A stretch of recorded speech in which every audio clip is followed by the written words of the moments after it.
The following podcast is a W2M Network original production. Visit W2Mnet.com for all of our other great podcasts, plus news, reviews, articles, and opinions from the worlds of wrestling, video games, football, and entertainment. Wrestling to the Max wishes you a Merry Christmas and Happy Holidays.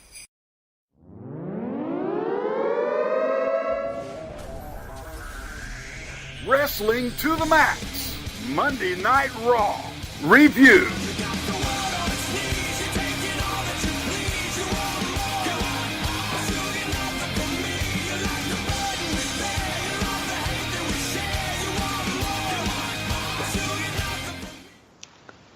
Hello and welcome everyone to Wrestling to the Max's Raw Review for December 25th, 2017. And yes, that's right. We are bringing you the gift of W2Mnet.com because that's where you can find us every single week that we do this show. And plus, you'll get the chance to go find all the other great podcasts over there, all the great wrestling podcasts, plus all the sports, video games, and entertainment shows that we have also there. You don't want to miss a minute of the action. Also, hey, if you just want to come and find us, Wrestling to the Max is the place you go.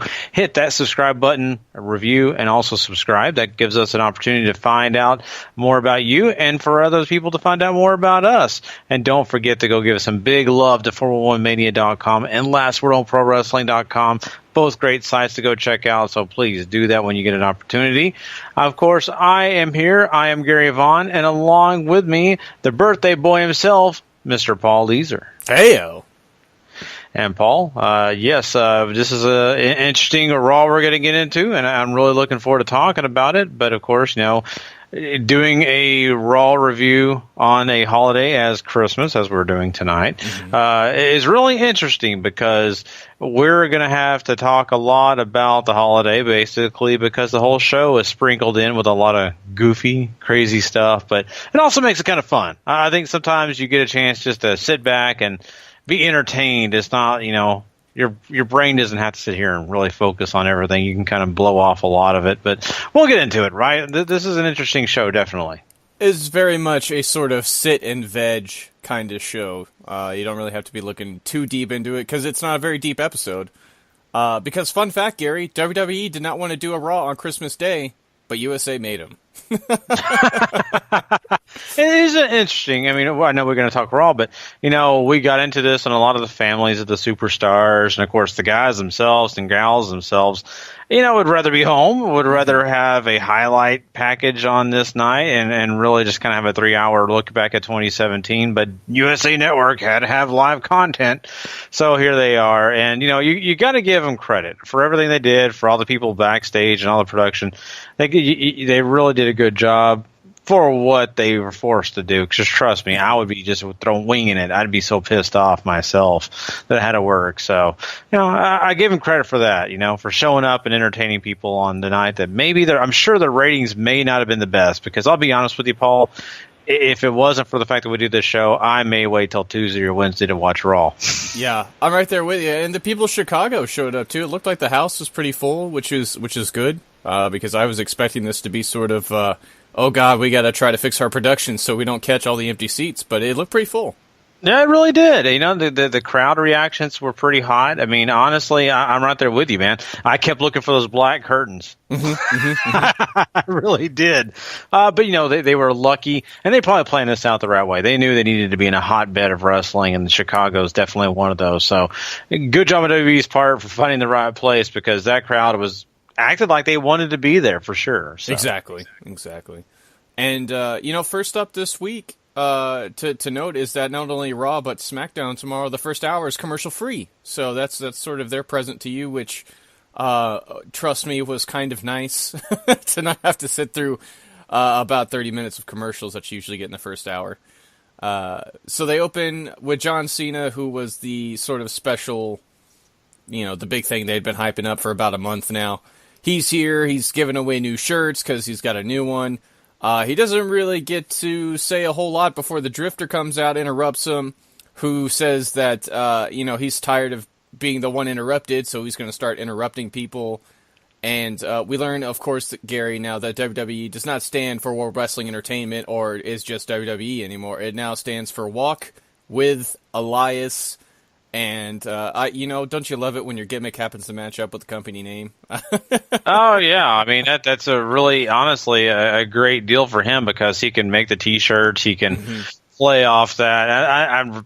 It's really something I've never thought about, to be honest with you. I thought that was pretty creative because I just never put that into play. So it's funny that they can use it. It's a little silly, but I think it's right on cue on what he's doing, and he can kind of say, this is all about me. Exactly. And of course, it wouldn't be an Elias segment without him getting a chance to sing. And he basically just bags on Chicago the whole time, which gets him a ton of heat. Cena tries to get him to play nice, and when it looks like he's about to, he turns around and decides to lay John Cena out and then runs down Cena and Christmas and basically doing everything he can to get the whole building to boo him, which leads into a match between the two. Which naturally John Cena wins, but Elias gets in a whole lot here in their little 15-minute affair. Honestly, not a bad way to start off the show. Cena more than given Elias his fair share. I think Elias sort of continues to grow before our eyes here on the main roster. He really is, and it does speak volumes that they are putting up here with John Cena and kind of, having that mixture and having them feed off each other is a really good deal for Elias for sure. I will say this match itself really, started out a little slow for me. Just kind of got through its little paces here and there. It really started to pick up some speed and pick up some action and really kind of get me interested in what they were doing. And it became more about a back and forth, more about them just really showcasing that Elias is a serious competitor in this company. And he's not just a gimmick. He's not just one of those guys in the back that say what they are really not. And he actually has something to kind of back it up. And he's a talented guy for what it's worth. So really enjoyed it, actually, at the end here. I wasn't going to, and I didn't really at first want to. At the end of it, though, I'll be honest with you, Paul, very entertained. I thought they did a good job, and I really felt like Elias got a pretty good rub here off John Cena, even though he did lose. The whole purpose of this was to have all those gushy feelings about John Cena and having him win to save the day. Yeah, just the same stuff. But when you start the show out by John Cena coming down that ramp and then saying that, hey, he's got a present for someone, you know it's going to be about a kid with a special needs or having an issue, and he did that. So it had to have him be the winner here. So I'm okay with all that. I think both guys come out looking good, feeling pretty strong. I think especially for the fact that, no commercials and all that kind of stuff really helped us too. I agree with you entirely on that. It's just so much easier to watch a wrestling match without having to get interrupted from a message from K Jewelers or something like that. So very, very true. So we turn to the main story for Raw this evening, which of course continues to be the ongoing saga between what is left of the Shield, Samoa Joe, The Bar, and now Jason Jordan. So we start with Kurt Angle is decorating a tree in his office. You have Jason Jordan show up because, it's nice to be with your family on holidays, real or made up. And this brings Seth Rollins into the room, who wants a shot at Joe for hurting Dean. And this turns into him arguing with Jason again over who's going to fight Joe. And eventually Angle says, you know what, before you guys worry about Joe, you should really worry about The Bar. So tonight you two will take on The Bar for the tag team titles. And then shortly after that, you have Roman Reigns show up, and Angle also books him to take on Samoa Joe with the Intercontinental Championship on the line, which sort of already had me thinking that maybe we were going to title change it before the end of the year. But we will, of course, get to that later on. You have any thoughts on these promos before we get there, Gary? Yes, I think they did a good job setting up this show and everything here. I mean, especially what they're telling in the storyline actually fits everything that they put into this package. So I'm actually pretty happy with it. When they first did it, I was just kind of thinking a little dead weight to the show, really didn't have a lot invested. But for what we get later, I actually look back and think this is good stuff. It's valuable. It actually means something. And I do like the idea of having a Intercontinental title match for Roman in this show too. I think it says something for, Kurt to make it, and not just a match with Samoa Joe, but an Intercontinental title match for Samoa Joe. So that ramped things up. I thought it was good. I don't think it was amazing. I thought it was good. So really happy with that. Did you feel like it was, fairly strong? Did you kind of, I don't know, how did you feel? I thought the stronger part of Jason Jordan sort of showed up later on. But I kind of enjoyed this, right? Because they've clearly had to change their tune on Jason Jordan very quickly, because obviously it comes out later in the show that Dean Ambrose's elbow injury is going to keep him out approximately 9 months, which makes me think his entire elbow practically exploded. But yeah, that's a pretty big blow, I think, not only for Raw, but obviously for the WWE and having Dean positioned in the Shield. And there were a lot of rumors going around that maybe it was going to be his turn to break him up this time and go heel, and that's sort of all getting thrown on the back burner now. But as far as all this went between Jordan and Rollins, I thought it was fine. It's been a interesting story of how Jason Jordan is sort of being plugged in, and Dean getting hurt is it obviously sucks for Dean and the fans and the business in general. But Jason Jordan, he kind of gets to capitalize on an injury, and that's sort of how it works in wrestling. Next man up.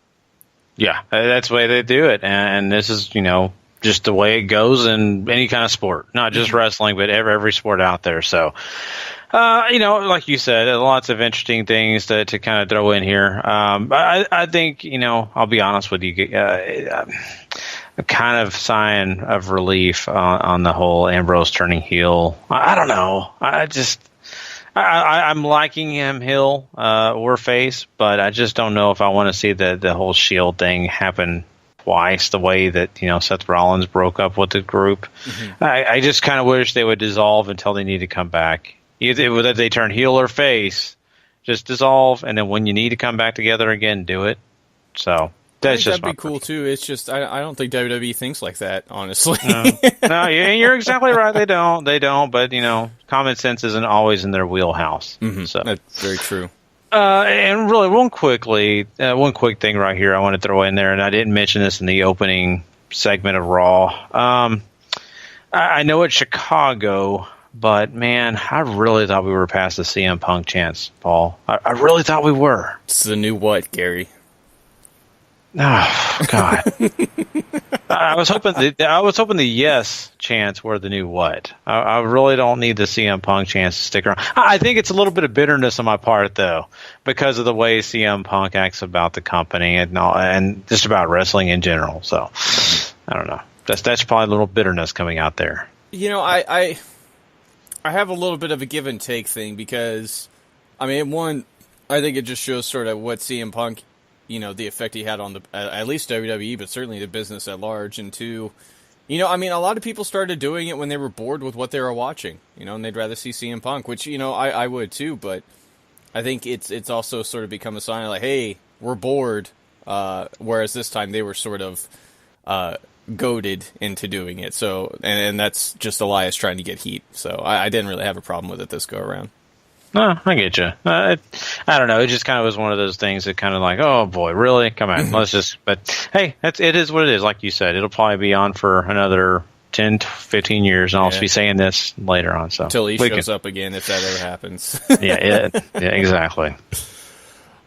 Sticking to that whole story, Samoa Joe gets an interview later on in the evening, who has no sympathy for what he did last week, Gary. And this is the kind of Samoa Joe I like, because he tells you he's systematically taking everybody down. Tonight he's going to finish it. He's going to walk out the IC champ. I tell you what, if Braun Strowman isn't on screen, Samoa Joe's the baddest man in the room. And that's just how it works, and I love it. Oh, you're right, and I love every minute of it too. This is something that, to me, it really helps Raw. To me, it really helps just the brand in general, because let's be honest, we just mentioned injuries. There's not always going to be, these tough guys on every single week together. Sometimes you got to have one or the other. And not only that, there's so many storylines that you want to get out there. And I got to have guys with a strong personality, with lots of power, I'll be honest with you, lots of charisma that Joe has. Joe is very charismatic. When Joe walks in the room, you feel his presence. Right. And when he opens his mouth, it becomes even more apparent. But he don't even speak if he didn't want to. That's what I love about Samoa Joe. And you're right. Besides Braun Strowman, this guy is one of those guys I wouldn't want to mess with. Mm-hmm. Exactly. Later on in the evening, Sheamus and Cesaro also indulged themselves with a little bit of gift giving, as Sheamus gives Cesaro a Dean Ambrose action figure, but he's missing an arm, which immediately had me going into hysterics. Cesaro gives Sheamus a Seth Rollins action figure and says they're going to break it later, just like they will with the real thing tonight. And then gives him a Jason Jordan action figure, but Sheamus doesn't want it, and so Cesaro says, that's okay, Seth Rollins and Kurt Angle don't want him either, which just absolutely slayed me. And then, of course, they have a big hug and exit the scene, and, I don't always enjoy the holiday gimmicks on Raw. This worked for me, just 10 out of 10. Oh, yeah. That was greatness. I'll be honest with you. There was just that fun factor, but also just the little jabs at those guys. I just thought it was priceless. So one of the better highlights for me. Mm-hmm. We also get to hear from Roman Reigns, which is sort of just typical Roman. He's going to break Joe for hurting Ambrose, blah, blah, blah. Which, of course, leads us right into the title match. Samoa Joe ends up winning here by disqualification, as Roman ends up sort of just basically taking things too far by shoving the ref out of the way so he can keep beating up Samoa Joe. Reigns keeps on attacking in the post-match, gets the steel steps and ends up hitting Joe with them, and then gets a chair. However, Joe manages to escape before taking any more danger.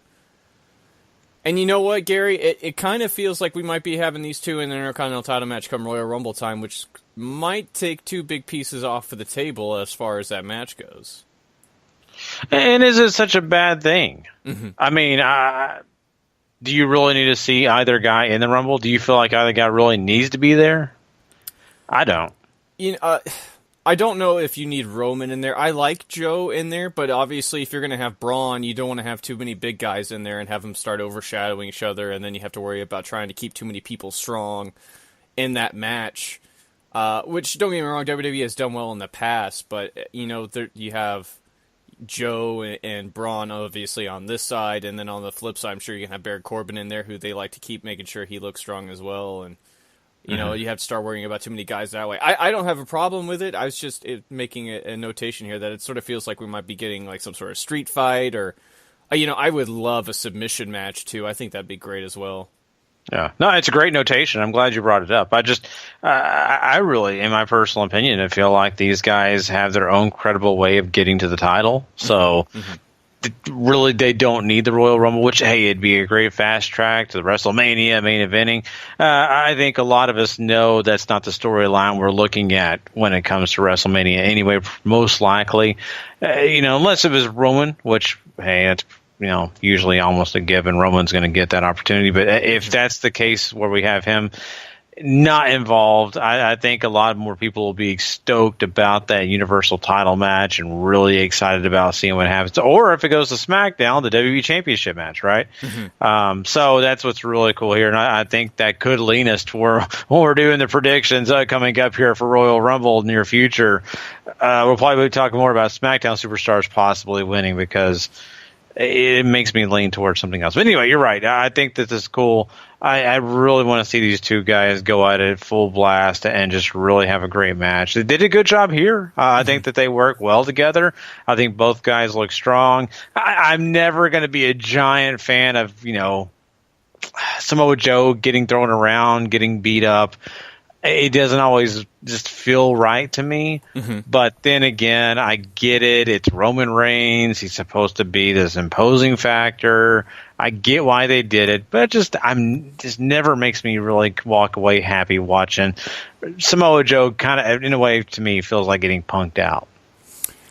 This has been a feud largely dominated by Joe in the bar, really, since The Miz exited the scene and he had Joe step in. So I can't say I was too surprised, because, eventually Roman had to battle back here, but, it sort of, it heats the angle up a little bit, which I appreciate, as if, it doesn't really need much more after, working an Ambrose injury into all this. But, I'm excited to see where they go as this keeps on going, which, I've said once or twice about a Roman Reigns single feud, so I'm kind of excited for that too.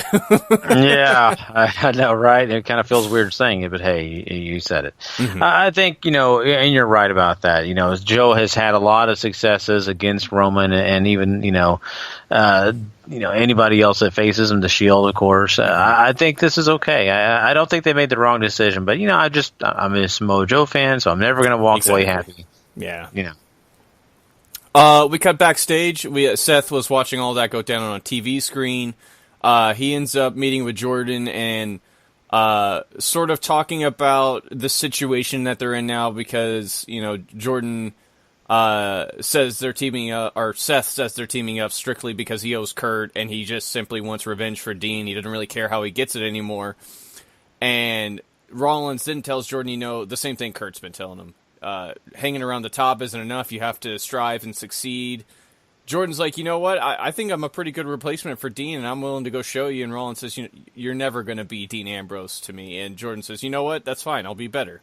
So a complete 180 going into the main event match here from Jason Jordan, who has sort of been acting heelish. And it feels like they kind of change it up here a little bit in that promo and in the match here where Seth Rollins and Jason Jordan are your new Raw Tag Team Champions. Jordan ends up hitting a pop-up neck breaker on Cesaro to take him out and do the title change. So, Jordan sort of putting his money where his mouth is and all that great stuff. And, now you have a bit of a spotlight and a bigger platform for this Jason Jordan angle that you're going with. If he's still turning heel, if he's not, then just seeing how he's going to try to cooperate with Seth and all that should be interesting too. Definitely, and I'm right there with you when you make the comment about Jason Jordan.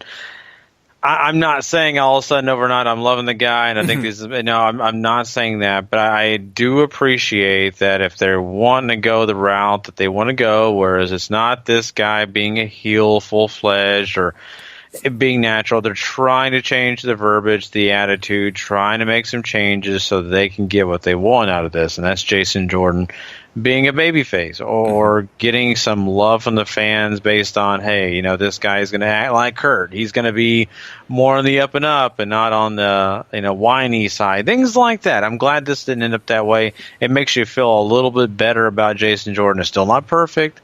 I'm still not just in love with this guy's promos or anything, but I do appreciate that they did kind of tweak it, work on it. Makes me feel better about the whole thing. The Bar has been just a really, really good, solid tag team. They really, really have. Once again, in this match, you see it. You see the way that they're do really great work with Seth Rollins. I think Jason Jordan did a good job here, too. A little bit of a surprise for me to see this go down for Jason Jordan and Seth Rollins grab those titles away from the Bar. I don't know if I have a problem with it. It's going to be weird. That's what I'll say. It's very weird to see Seth Rollins be tag teamed up with Jason Jordan and then now holding gold. It just doesn't feel right. But then again, I'm loving the ideas and the storylines that'll be thrown at us in the near future because of this and the mixed match team we have here. I think it's actually going to be very entertaining, and it could lead to some other big things. That's what kind of excites me about this. I don't think the storyline really is going to revolve around the tag titles themselves. It's more about just about this team. It's going to be interesting. Exactly, and that's we've seen once again. This is another thing that WWE has done usually pretty well in the past, and that's the tag team partners at odds who suddenly win the tag team titles. And sometimes it's very much a crutch for like a title feud for the main belt. Other times, like Bret Hart, Owen Hart, or I had another example on my mind. I've already forgotten it. That's unfortunate. There are other occasions in the past where they have done this and it's worked out well. I think this could be one of them, just because you had a Jason Jordan who was very different a week ago and now is sort of turned about face, and now you're trying to figure out where he is, and sort of where Seth is, and obviously you still have this huge feud going on with all these other guys. So watching all the pieces try to fall into place in the wake of the Ambrose injury, honestly might be make this whole story even more compelling than it already was. Yeah, I think so. And it's one of those that I think that they will have some things shake down to where we start to see the true path of each guy and maybe kind of see some other things fall into place to where we're looking at a completely different picture later on, but with a more fluid route to that picture. I think if you would have still had some things involving maybe Ambrose and Rollins, and then you try to find a way to get I think things may not work out the way. I don't know. I just don't think that they're going to work out the way I might want. But I think for some reason, somehow, and I hate to say it, but based on the Ambrose injury, this could be, I think, maybe even more intriguing now. And I hate to say that. I hate to say it based on the serious injury that Ambrose has. But, I mean, I think we both agree, like you said, intriguing is the right term because I think it's going to be something we're going to grasp onto and want to come back for more. So. Yeah, you have to figure out how they're going to work their way out of the hole, which is honestly some of the best part of watching wrestling is how they try to fix it in an injury situation. So. Well, Gary, before we get to the rest of this good show, let's go ahead and wade through the sea of squash presents we were given on this Christmas, because we were given a lot of them. Lots of gifts of filler gifts, I guess it's called. Kane squashes Heath Slater in about 2 minutes, and then he gets to beat up on poor Rhino afterwards to keep himself looking strong going into that Rumble title match. Kurt Hawkins comes out and says that he's had a pretty bad 2017 since he has yet to win a match this year. He makes an open challenge, which brings out Finn Balor, who squashes him in about a minute and a half. And you also have some fun antics with Axel and Dallas throughout the evening as they're singing Christmas carols, but they're substituting The Miz in for a lot of stuff. They're giving away movies that have The Miz in them to people. It's actually a pretty fun time, but they end up getting served up to Braun Strowman in a special Secret Santa match, and Braun puts the cherry on top by murdering them after the match as well. So, oh boy, yeah. Any thoughts on the Squash City we got here? Starting with Braun, I think that was everything that if you love Braun, you want to see. Oh yeah. So there you go for those fans that just love him to death. Curtis Axel and Bo Dallas, they did a great job tonight, entertaining you with the Christmas carols and the interactions backstage. I really enjoyed it. I really did. So I love the Mizmas. Yes. I should have opened the show with that. Happy Mizmas or Merry Mizmas, whatever. But I think that was great. I just think that their interactions with everybody backstage, it was really, really entertaining. So I'm really giving them props for that. Finn Balor, insert golf clap. I love Finn Balor. I love everything, but this is just the journey he's on. He's going to squash people so he can look good. And the guy looks good already, underwear model and all. So, special red of course, trunks tonight for the holidays. By the way, folks, definitely, yeah, out there, classy and ready for the holiday. And of course, I think what was the other squash? What was it? Kane killing Heath Slater. Kane killing, thank you. Okay, so that one was really interesting, but here's why. It's not because of Kane, because trust me, I've not been a big Kane fan lately. But I will say, Kane fits here. I think it's a great competitor for Heath Slater. I love the storyline of it's all about toughening up Heath Slater. This is perfect. It's right up his alley. And I think it makes a lot of sense. I love Rhino and him working this thing out. I love Rhino backing him up. It's good. And maybe those guys go Splitsville because Heath Slater feels like he's getting picked on by Rhino, or maybe this does toughen up Heath Slater and he gets a little bit more angry and becomes just this strange, angry heel. Maybe not the biggest guy, but a dirty player. Maybe we see that later on in the career. I don't know. What doesn't make me happy is seeing Rhino get taken down. I wish Kane would have just ignored Rhino and got out of the ring. I didn't need to see Rhino take the chokeslam. I don't know. I just like the idea, Paul, of having Rhino be the tough guy and the one standing tall this entire time. Because it's kind of hard for Heath Slater to sit there and say, you threw me into the lion's den if Rhino's right alongside with him. Yeah, it's sort of a catch-22 to me, right? Because if Rhino isn't in there backing him up, then you're already thinking, oh man, this isn't working out already. Or if you don't and Kane backs down from him, suddenly Kane doesn't really look like he fits in the picture of Braun Strowman and Brock Lesnar. Like we already know he doesn't already. But as far as booking goes and all that, he kind of does just by how sort of, quote-unquote strong he has looked by all the people he's been beating up. So, it makes sense booking-wise. I kind of am with you. I kind of would like to see Rhino sort of backing people down. But, he's an old dude. Maybe he's not as tough as he thinks he is. I mean, that could be a fun round. That's true. That could be, another part of the story. I don't even want really Kane backing down. I just want him to shoo off. Like, Rhino, you're not worth my time. Like, I could beat you in a few seconds. Don't even think about, trying to come after me, and just walk off. But yeah, I get your point too. And, you're just more of the logical sense, especially when it comes to booking. But, in my brain, I want Rhino to stand tall. So the storyline that I'm doing, the fan fiction that I'm putting out there is that Rhino is the tough guy already. So. Fan fiction to be sold everywhere soon, folks. Don't worry. Just don't get to page 73. It gets a little dirty. So. Oh boy. Yeah. Different score. Oh boy. Let's just turn to the cruiserweights now, if we can, without having to go into page 73. Hideo Itami takes on Brian Kendrick here in a short little 4-minute affair. This was kind of nice. Kendrick gets his stuff in, Itami gets his stuff in, Itami wins with a pretty nice looking GTS. I dig Itami. I don't know if the cruiserweights is maybe the best place for him, but he certainly has gotten an opportunity to at least shine on Raw, and I am grateful for that.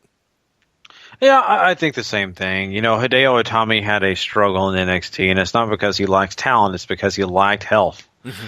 And that's been a major problem for, I think, fans of NXT, because they really just kind of got tired of seeing the guy come and go, and it was always long stints. And I think this is a fresh new situation for him. I don't know. I'm right there with you on him with the 205 guys. I just don't know, because he is as brilliant as the guy is, and as many powerful kicks as he gives you, he just doesn't seem to fit the bill of those guys flying around. He just doesn't.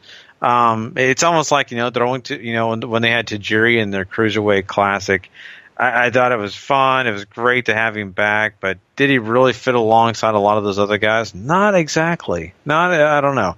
Sure, he missed the weight limit and all that stuff, but just to me does not fit the Mustafa Ali kind of route. So it is what it is. I'm got to be happy for Hideo Itami right now. I still worry for his future, but for right now, he's looking good, and I think Brian Kendrick is definitely the kind of guy that you want to have wrestle somebody if you want them to look good. Exactly.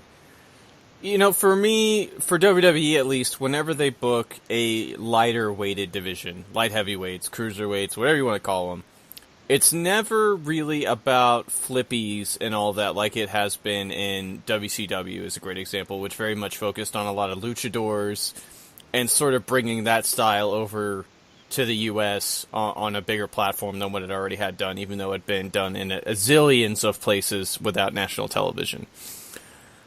For me, WWE always looks at different styles, and if you fit the weight, that's where you go, and that's what you do. And I don't know if we need to really look any further than sort of the street fight here. As we go, we have a Miracle on 34th Street fight with the Zo train of Enzo, Arya Daivari, and Drew Gulak taking on Mustafa Ali, Cedric Alexander, and Akira Tozawa. And already you have about 4 different styles in this match. Obviously, Mustafa and Cedric like to fly around.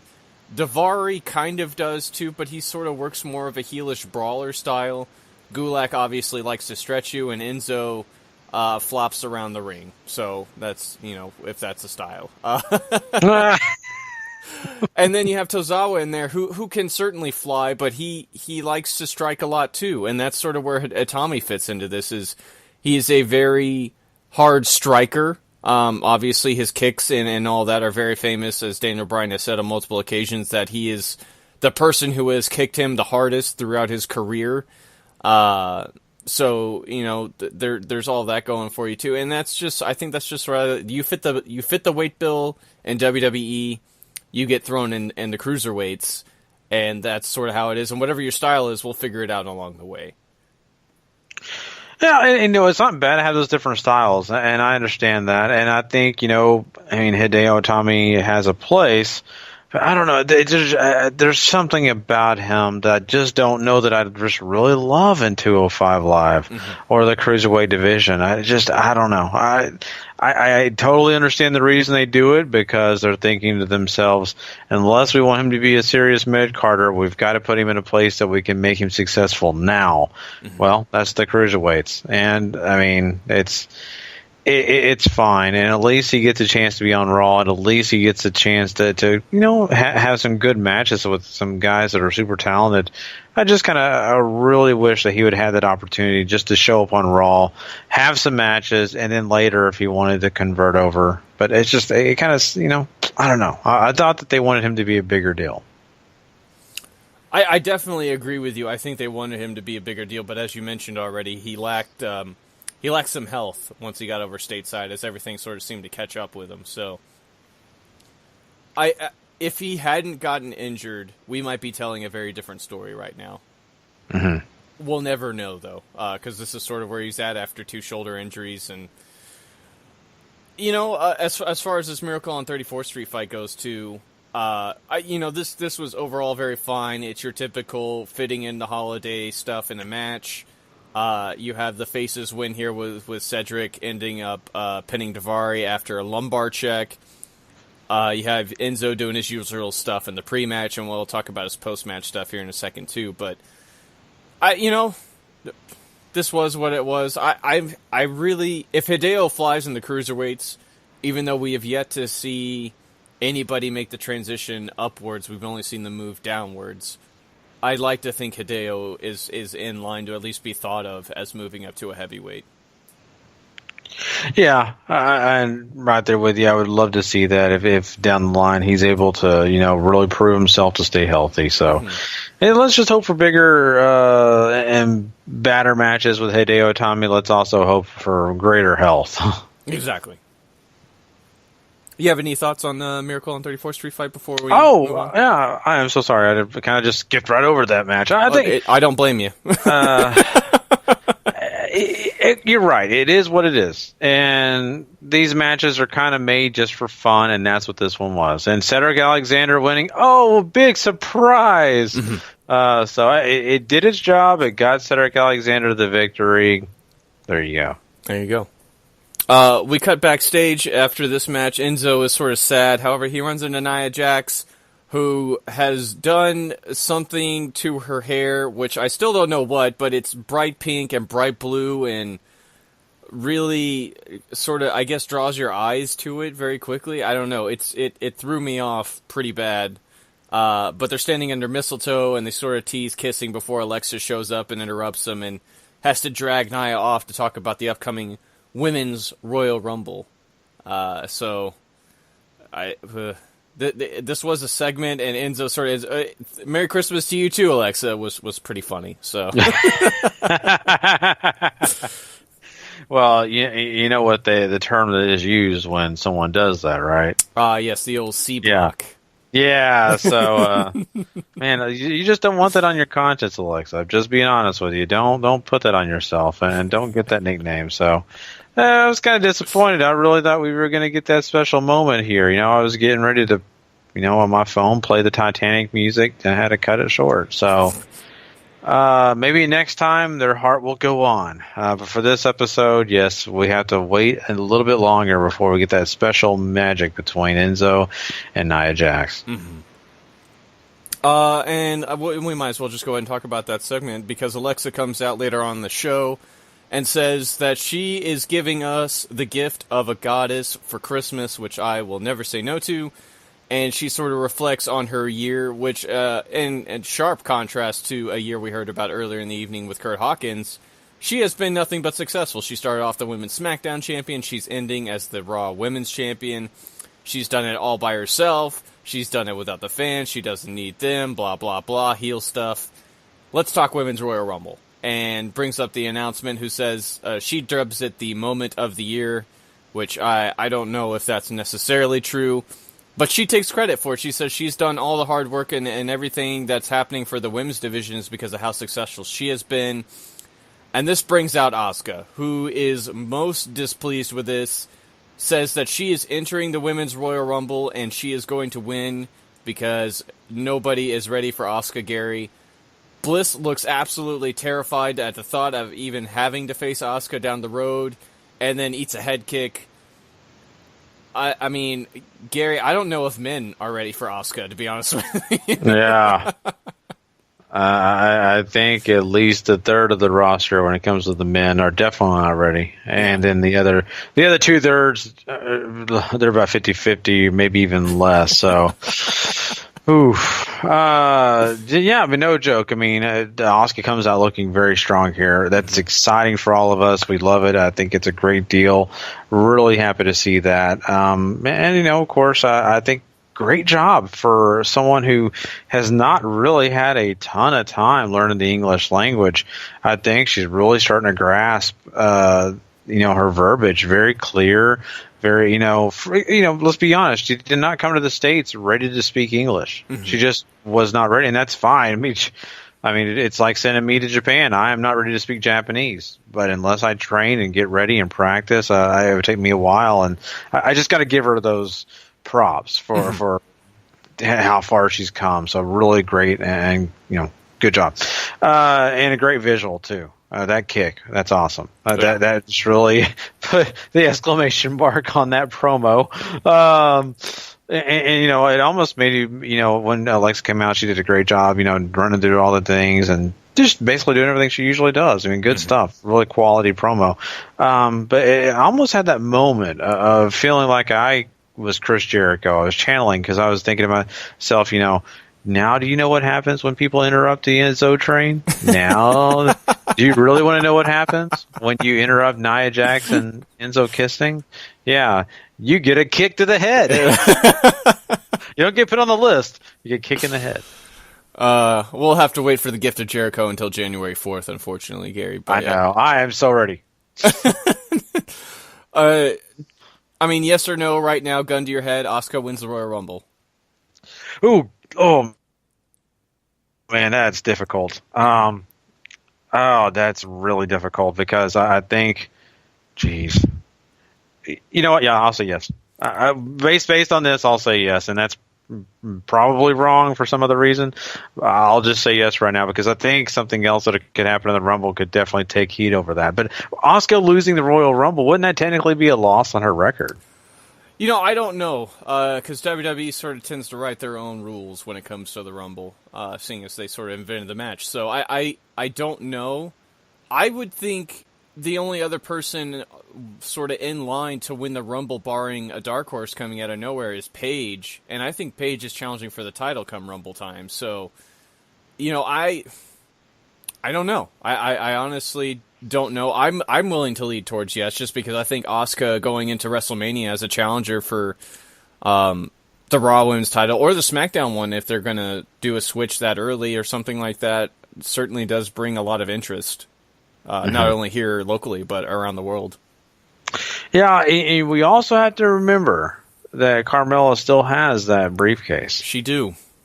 And so that can also factor into this. I'm not saying that's going to happen, but it would be fun to see that happen at WrestleMania, and then her basically lose it at the biggest show because Asuka kicks her head off. Mm-hmm. Mm-hmm. So, I don't know. I just a few things to throw out there. Yeah.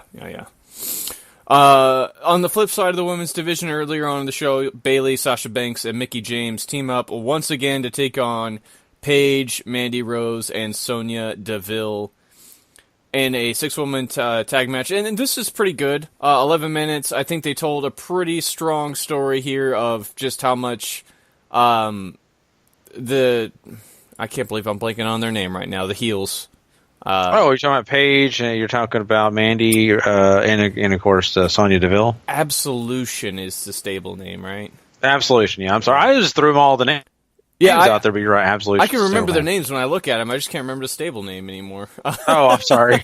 That's fine. Yeah, it's not easy to remember at all times. I think it's a great name. It's just I blank on it several times too. I don't think we're used to that. We've only had 3-4 weeks of it, so. Yeah, and since they've announced the Women's Royal Rumble, their story has very much become backseat sort of stuff, as it's about women coming out of the woodwork now to claim spots and all of that. But like I said, this was good, nice back and forth. Paige ends up getting the win once again with the Rampage on Bayley to get her team the victory. And, I mean, they continue to look strong together, even though it's not really about them anymore, I feel like. Yeah, and they have to do that. I mean, I really feel like if they didn't, it would really do them a discredit. It would do this whole feud just a big discredit. So, I'm really happy that at least they come out strong. I love the idea that no matter what, Absolution gets the upper hand. Yeah, I dig that too.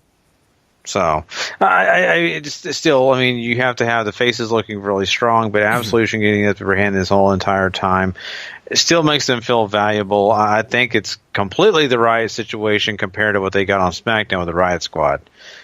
So I think, it's also keeps you coming back one more, like I was talking about earlier, because you still want to see that time when Absolution is going to get egg on their face. Exactly. And we have yet to get to that point. And we may not see it until sometime next year. So, last and certainly not least, it's probably mine and Gary's favorite part of the show now. Bray Wyatt gets a promo talking about how Sister Abigail has always hated Christmas. He starts to make his way down into the ring, but here comes Matt Hardy to make the attack, runs him off to chance of delete, and Matt then gets some promo time to address Bray in the only way he knows how. And I felt like this went over like gangbusters. Obviously, it's Chicago. They're probably going to be more receptive, but Wilk and Matt, so far, success, in my opinion. I agree for the fact that that crowd got it over really big time. Hey, you've got to love the Chicago crowd and their reaction. And I'll say this, I was sitting there watching this and I was thinking, does this really help Matt? Does it really change anything? Is this kind of the same stuff? But I'll say this for a fact: the change up of him being in the ring and not just on the video camera and talking just all these wild tales matters to me. I've been crying for this. Haven't I? I was about to bring it up. Yeah, I have been whining about this. I was Jason Jordan on the show about this situation. And I just, I finally got it. And I think they did a good job, because I think if you're the casual fan at home and you really don't know anything about Impact Wrestling and you never saw this before and this is the first time you've seen this, you're just like, wow, this is odd, strange, but kind of fun.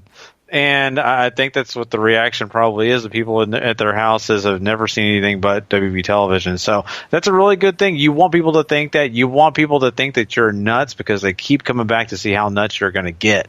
Exactly. And this is so much fun. I think that even, I'll be honest with you, I just love the transformation. We've finally gotten to see him in the get up, the dress, the hair got wider. Looks great. I think the presentation, everything right here, gives us the Matt we want to see. The woken Matt Hardy we've all been waiting for, I think, is finally here.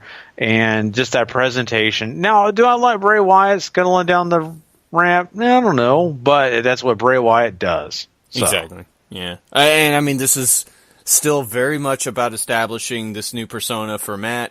And so far, I think they've done a pretty good job. Whether Bray has been the perfect foil or not at this time, I might still argue about, just because he wasn't maybe as hot as he should have been when you pulled the trigger on this feud. But maybe they were hoping for a little Dutch door of both of themselves sort of getting themselves over. But time will tell. We still have a while to go, and I just really hope they don't rush the first match between Woke and Matt Hardy's first match. Like, I really want it to be sort of like a special thing that they build up. So hopefully they do that. Yeah, I'm right there with you, and I'll say this tonight, and of course all the video packages before this to me are showing us that they're going to take their time. Mm-hmm. And let's just hope that pace stays this slow. Let's hope they don't decide to, you know what, F it, let's just go ahead and do it next week. No, you're doing great. I think this is the right pace we need. This is the best way to introduce Woke and Matt Hardy. It really, really is. It's just so intelligent. There's not 100 things being thrown at you. You're getting piece by piece by piece, and that's the way we build a character. Exactly. Well, not really being able to say it better myself, Gary. Let's just slap a number on this bad boy. What you going to give it? This is a very, I think, holiday-erific show because of the fact of all the themes of the Christmas, and you get a few things here and there that you kind of you feel like it's very throwaway, and then you get some things that are like, oh wow, they're actually progressing and using some of this stuff. And it means something, especially on a holiday when you would think this whole entire show would just be a throwaway. It's not. Really, they give you some great things. You get title hands, changing hands with the tag titles. You get what we just talked about, Woke and Matt Hardy actually showing up. You've got some great things like that, plus Samoa Joe, and, you know, what him and Roman Reigns did was not awful, but it was actually pretty good for a while. So I'm going to go ahead and say this, and it sounds weird to say this with a holiday show, but I think it really is around, I think, 6.5. I'm going to give it a 6.5. I don't know if it's completely a 7 because there was so much throwaway, but the good things mattered, and I think that they did enough to not make this just a 6 or a 5.5. I mean, it's like you're reading my mind, Gary. That's exactly the score I had in mind whenever we sat down to do this show tonight. It was a 6.5. There is some fun stuff going on here. You have the unexpected tag title change, which I thought was very nice and sort of opens up some possibilities down that way. Joe and Roman sort of started heating up. You had some fun with the Wyatt, Woke and Matt Hardy deal. You had your usual Christmas shenanigans, some of it fun, some of it not. You have some squashes that unfortunately really kind of make hour 2 sort of just feel a little meaningless, but such is life with a 3-hour Raw. I enjoyed myself this evening. I'm not going to lie. I really did. It was a very, like I said at the top, very pleasant, very chill sort of sit back and watch episode of Raw. And I dug that for a Christmas episode. So 6.5, I think you're completely right, Gary. Oh, there you go, people. Well, you know, Paul and I agree on the rating. 2 weeks in a row, the world really is ending. So 2017 may be the last year of your life. I'm just kidding. No, I mean, seriously, we'll be back next week, of course. And I think is that next week, New Year's, Paul? It is I think New Year's Eve next week, Gary. Wow. So there you go. New Year's Day, I'm sorry. Yeah, New Year's Day. So we'll be back next year. So we hope that you guys have really enjoyed our shows in 2017. We're looking forward to more Raw reviews in 2018, full of great content. Really excited about doing them. And for all our other shows that we'll be doing, make sure you go ahead and check out W2Mnet.com. That's where you can find every single show we do, along with some other great shows in the world of wrestling. Trust me, plenty of them. You don't want to miss a minute of the action over at the W2Mnet.com. And also, you know, if you want to come find everything we have to offer, Wrestling to the Max is the place you go. Anywhere you want to find us, just go ahead and hit that subscribe button, rate and review. That does us favors, it does you favors, and we're all happy. Make sure you go check out other websites like FormulaMania.com and LastWordOnProWrestling.com. Both great sites, great articles and other content that you don't want to miss out on. And also, we're going to give us some love over to the W2M Network, another place that we're involved in, but we don't always plug it. I try to plug it sometimes here and there. That'll get you every single show and every podcast that we have at W2Mnet.com. So you don't have to just, you know, sit there and think, oh man, I need to go find that show those guys talked about. It'll already be in the doc. It'll be right there for you guys to go find it. So either way you want to do it, just go do it now and tell a friend. And, you know, for the rest of your holiday, we hope you have a great one, and we will catch you guys over at Wrestling to the Max. Catch you guys later. Merry Christmas, folks. The previous podcast has been an original W2Mnet.com production. For more great content like this, go to W2Mnet.com for the worlds of wrestling, video games, entertainment, and sports. From our family to yours, happy holidays and a Merry Christmas.